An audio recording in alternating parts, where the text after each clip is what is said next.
ത്രിയേക ദൈവത്തിൻ്റെ അതിപരിശുദ്ധമായ നാമം വാഴ്ത്തപ്പെടുമാറാകട്ടെ. എല്ലാവർക്കും നല്ലൊരു സുദിനം ആശംസിക്കുന്നു. പ്രിയപ്പെട്ടവർ, ഇന്ന് പരിശുദ്ധ സഭ ദനഹ പെരുന്നാൾ ആചരിക്കുകയാണ്. ദനഹ എന്ന വാക്കിൻ്റെ അർത്ഥം ഉദയം എന്നാണ്.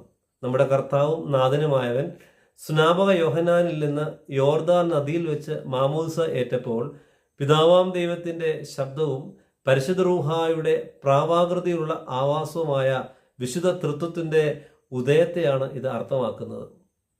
ദനഹ ശുശ്രൂഷയുടെ ഒരു പ്രധാന ഭാഗമാണ് ജലത്തിൻ്റെ മേലുള്ള വിശുദ്ധീകരണം. യേശുതമ്പുരാൻ തൻ്റെ മാമോദിസ സമയത്ത് ജലത്തിലേക്ക് ഇറങ്ങി നിന്നത് വഴിയായി ജലാശയങ്ങൾ മുഴുവനും വിശുദ്ധീകരിക്കപ്പെട്ടു എന്ന് പറയുക. പരിശുദ്ധ മാമോദിസായിലൂടെ പഴയ മനുഷ്യനെ ഉപേക്ഷിച്ച് ഉരിഞ്ഞു കളഞ്ഞ് ക്രിസ്തുവിൽ പുതിയ മനുഷ്യനെ ധരിച്ച് നാം ക്രിസ്തുവിൻ്റെ സഹോദരനും സഹോദരിയുമായി മാറ്റപ്പെട്ടിരിക്കുകയാണ്. പരിശുദ്ധാത്മാവിനെ ധരിച്ച് പരിശുദ്ധാത്മാവിനെ നയിക്കപ്പെട്ടുകൊണ്ടിരിക്കുകയാണ്.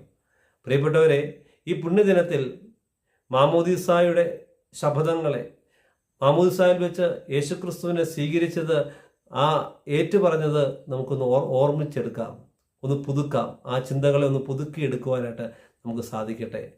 പ്രകാശത്തിൻ്റെ മക്കളായി പ്രകാശത്തിൻ്റെ പാതയിൽ ചരിക്കുവാൻ നമുക്കിടയാകട്ടെ.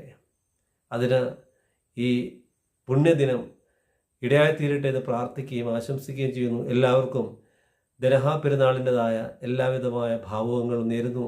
സർവശക്തനായ ദൈവം നിങ്ങളെല്ലാവരെയും വാഴ്ത്തി അനുഗ്രഹിക്കുമാറാകട്ടെ. ആമേൻ.